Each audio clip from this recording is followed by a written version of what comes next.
Déjà, pour premier éclairage, il faut faire la différence entre les surfaces commerciales, c'est-à-dire la taille des magasins, si vous voulez, Fabrice, et surtout le nombre de magasins. Ce qu'il faut savoir, c'est que dans les années 20, d'accord, il y avait à peu près 1 500 000 boutiques en France. Aujourd'hui, on a quasiment divisé par 2 ce nombre de boutiques. Donc ça veut dire qu'on a moins de magasins, mais que les magasins qu'on a sont plus grands.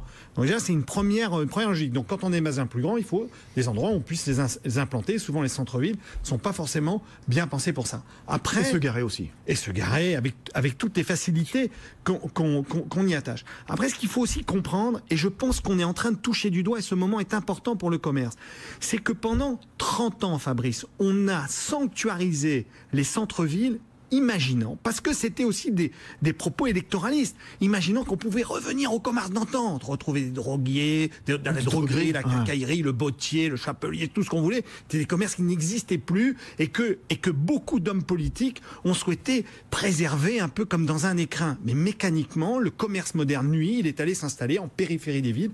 Et comme l'expliquait monsieur à l'instant, il est allé suivre les extensions de population qui existaient.